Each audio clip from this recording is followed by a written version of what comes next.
तो आज बात करने वाले हैं हम कि हमारी डव क्यों बीमार होती है, क्यों सर्दियों में ब्रीड नहीं करती, सर्दियों में बीमार क्यों हो जाती है।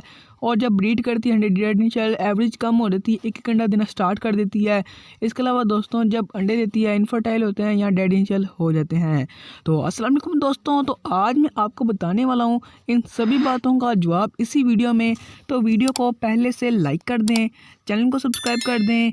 तो चलते हैं वीडियो की तरफ। तो मैं आपको बताता चलूँ कि डव के अंडे क्यों कम होते हैं, डव के अंडे इनफर्टाइल क्यों होते हैं, डव की जो अंडों की एवरेज है वो क्यों कम हो जाती है और डव के अंडे डेड इन शेल क्यों हो जाते हैं। दोस्तों इन सभी बातों का जवाब यही है कि जब सर्दियाँ स्टार्ट हो जाती हैं या कोई भी मौसम चेंज होता है तब क्या होता है, हमारा कोई भी बर्ड हो उसके अंडे डेड इन शेल होना आम सी बात है। लेकिन जो डव है ये गर्मियों में बहुत अच्छी ब्रीड करती है और सर्दियों में इसके साथ ऐसा होता है। और जो नए फैंसियर होते हैं वो बहुत ज़्यादा परेशान हो जाते हैं क्योंकि दोस्तों उनके पास पहली मरतबा ऐसा हुआ होता है। तो ऐसा क्यों होता है, इससे डिटेल के साथ बात कर लेते हैं। अमूमन दोस्तों होता क्या है कि जब हमारी डव अंडे देती है सर्दियों में, यानी कि दोस्तों जब मौसम चेंज हो रहा होता है या फिर तेज़ और ठंडी हवाएं चल रही होती हैं, तब क्या होता है कि जब ठंडी हवा उसके अंडों को पड़ती है तो उसके अंडे डेड इन शेल हो जाते हैं। तो पहला पॉइंट आपने क्या कर लेना है कि आपने अपनी डव को किसी ऐसे केज में रखना है, किसी ऐसी प्लेस पर रखना है जहाँ पे इनको डायरेक्ट ठंडी हवा ना पड़े। इसके अलावा दोस्तों इनको वहाँ पे कोई डिस्टर्ब करने वाला भी ना हो, क्योंकि दोस्तों ऊपर से सर्दियाँ आ रही होती हैं, मौसम चेंज हो रहा होता है और ऊपर से हमारी डव स्ट्रेस में आ जाती है। और जब डव स्ट्रेस में आती है तो वो ब्रीड करना छोड़ देती है, तो फिर हमें बहुत ज़्यादा लॉस होता है। तो आपने डव को उस जगह पे रखना है जहाँ पे लोगों का गुजरना बहुत कम हो, वरना डव अगर लोगों को देख अचानक से उड़ती है तो जो से उसके अंडे होते हैं वो आपस में जब बजते हैं तो उसके अंदर का एम्ब्रियो डेड हो जाता है। जब अंदर का एम्ब्रियो डेड हो जाता है तब क्या होता है कि हमारी डव का अंडा भी डेड इन शेल हो जाता है। तो इस बात का लाजमी ख्याल रखना है कि आपके पास डव है या कोई और बर्ड है तो उसके पास आपने इस तरीके से नहीं जाना या किसी को नहीं गुजरने देना कि जिससे आपको लगे कि उसके अंडे आपस में बच सकते हैं। क्योंकि दोस्तों जब अंडे आपस में बचते हैं, मैंने आपको पहले भी बताया, जो अंदर का एम्ब्रियो होता है यानी कि अंदर जो बच्चा बन रहा होता है वो डेड हो जाता है और अंडा डेड इन शेल हो जाता है।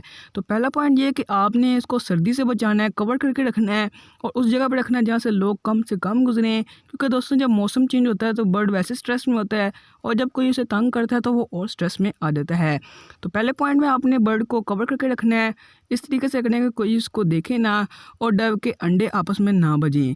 क्योंकि दोस्तों जब अंडे आपस में बच जाते हैं तो अंदर का जो एम्ब्रियो होता है यानी कि अंदर का जो बच्चा होता है वो मर जाता है और अंडा डेड इन शेल हो जाता है।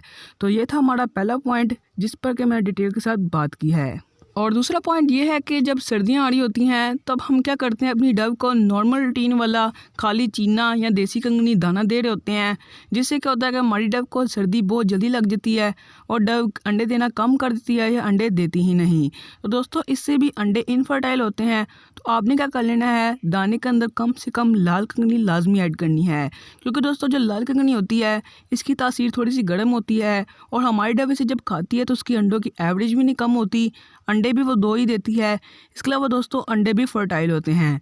अगर आप ऐसा दे रहे हैं फिर भी आपकी डव के अंडे इनफर्टाइल हो रहे हैं तब आपने क्या कर लेना है कि अंडों जो दाना आप बना रहे हैं उसके अंदर आपने एक अंडा तोड़ के डाल लेना मुर्गी का। क्योंकि दोस्तों जो मुर्गी का अंडा होता है वो बहुत ज़्यादा फ़ायदेमंद होता है हमारे बर्ड्स के लिए।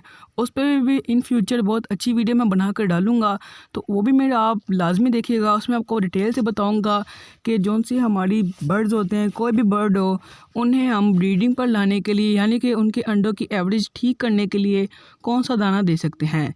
फ़िलहाल आज की इस वीडियो में आपको बता देता हूँ कि आपने 1 किलो दाना ले लेना है, 1 किलो चीना लेकर उसके अंदर 500 ग्राम आपने लाल कंगनी ऐड कर लेनी है। इसके अलावा दोस्तों एक मुर्गी का अंडा, अगर देसी मुर्गी का अंडा है तो बहुत अच्छा होगा, क्योंकि दोस्तों देसी मुर्गी के अंडे के अंदर बहुत ज़्यादा मिनरल्स पाए जाते हैं और वो अंडा बहुत ज़्यादा तासीर में गर्म भी होता है। तो आपने क्या कर लेना है, एक अंडा डाल लेना है, कच्चा अंडा डालना है और उससे आपने अंडे को अच्छे तरीके से मिक्स कर लेना है। इसके बाद दोस्तों आपने एक एवियन कैप्सूल डाल लेना है। एवियन कैप्सूल दोस्तों आपने 1 किलो दाने के ऊपर 600 mg और आधा किलो दाने के ऊपर 400 mg वाला डालना है। तो दोस्तों ये एक कैप्सूल आपने ऊपर डाल लेना है। इसके अलावा दोस्तों आप इसके अंदर सफ़ेद तिल और काले तिल भी ऐड कर सकते हैं, जिसके कि मैं एंड पे जाके आपको डिटेल के साथ समझाऊंगा। फ़िलहाल आपने क्या कर लेना है, इसके अंदर एक फ़िश ऑयल कैप्सूल भी ऐड कर लेना है। जब आप ये तीनों चीज़ें ऐड कर लेंगे अंदर, दाने को अच्छी तरीके से मिक्स कर लीजिएगा और फिर दाने को आपने ड्राई होने के लिए तकरीबन 2 दिन का टाइम देना है। यानी कि दोस्तों दाना ठंडा ना रहे, वरना डव अगर इसे खाएगी तो डव को कैंकर की बीमारी जैसी बीमारियां लग सकती हैं। वैसे तो डव को कैंकर की बीमारी नहीं लगती, लेकिन डव को कोई और बीमारी लग जाएगी और डव सर्दी की वजह से एक्सपायर हो सकती है। आपने दाना अच्छी तरीके से ड्राई कर लेना है और अपनी डव को ये लगातार इस्तेमाल करवाना है। तो दोस्तों ये था मेरा दूसरा पॉइंट। और तीसरा पॉइंट दोस्तों बहुत आसान है और मेरी वीडियो को देखने वाले काफ़ी सारे व्यूवर्स ऐसे भी हैं जो कि इस तीसरे पॉइंट को लाजमी से करते होंगे। तो मुझे बहुत उम्मीद है कि सभी के सभी मेरे जो देखने वाले हैं उनमें से 10% तो लोग ये काम करते होंगे। तो दोस्तों ये कौन सा काम है कि आपने एक कटोरी ले लेनी है, उसके अंदर आपने सफ़ेद तिल और काले तिल और इसके अलावा आपने खसकास और कलवंजी भी ऐड कर लेनी है। ये चारों चीज़ें आपने ऐड कर लेनी है। अगर आप चाहें तो इनमें से कोई एक स्किप भी करवा सकते हैं, बट मेरा जो तजुर्बा है, मैं ये चारों चीज़ें अपने बर्ड्स को, अपनी जो डव्स हैं उनको इस्तेमाल करवाता हूँ। तो इससे क्या होता है कि इनकी ब्रीड में इजाफा होता है। ये 2 अंडे ही देती हैं और अंडे कम नहीं करती। तो आपने ये केज के अंदर अलहदा से बर्तन के अंदर डाल के लाजमी रखना है। अगर आप दाने के अंदर नहीं ऐड कर सकते तो आप इसे अलहदा से रखें। दोस्तों इसके काफ़ी ज़्यादा फ़ायदे हैं कि जो तिल होते हैं ये काफ़ी ज़्यादा तासीर में गर्म होते हैं और डव को सर्दी से बचाते हैं। इसके अलावा दोस्तों आपने डव के केज की सफाई हफ्ते में 1 मरतबा भी नहीं करनी, तकरीबन 2 हफ्तों में 1 मरतबा करनी है। तो दोस्तों जब आप बार बार केज के अंदर से शीट को निकालेंगे या कोई भी सफाई करने के लिए आप अंदर से हाथ डालेंगे तो डव फड़फड़ाएगी और जब डव फड़फड़ाती है तब क्या होता है उसके अंडे आपस में बज के डेड इन शेल हो जाते हैं। इस बात का लाजमी ख्याल रखना है कि डव को आप कम से कम तंग करें ड्यूरिंग के जब उसने अंडे दिए हों या फिर उन्होंने जब बच्चे निकाले हों। तो उम्मीद करता हूं कि आपको मेरे तीनों के तीनों पॉइंट की अच्छे से समझ आई होगी। अगर आपको मेरे तीनों के तीनों पॉइंट की बिल्कुल ठीक समझ आ चुकी है तो वीडियो को लाइक कर दें। इसके अलावा दोस्तों आप मेरे चैनल को लाजमी से सब्सक्राइब कर दें, क्योंकि दोस्तों बहुत ज़्यादा भाई ऐसे हैं जो कि मेरे चैनल को बगैर सब्सक्राइब किए देख रहे हैं। तो ऐसा ना करें, मैं आपके लिए वीडियो बनाता हूं ताकि आपको मेरी वीडियो देखकर फ़ायदा हो। तो आप मेरी वीडियो को लाइक और सब्सक्राइब कर दिया करें और मैं आपको इन्फॉर्मेशन दे दिया करूँगा। तो ये थी मेरी आज की वीडियो। उम्मीद करता हूँ कि आपको मेरी वीडियो अच्छी लगी होगी। मुझे रखिएगा अपनी दुआओं में याद। मिलते हैं किसी नेक्स्ट वीडियो में किसी नेक्स्ट टॉपिक के साथ। अभी के लिए दीजिए मुझे इजाज़त। अल्लाह हाफिज़।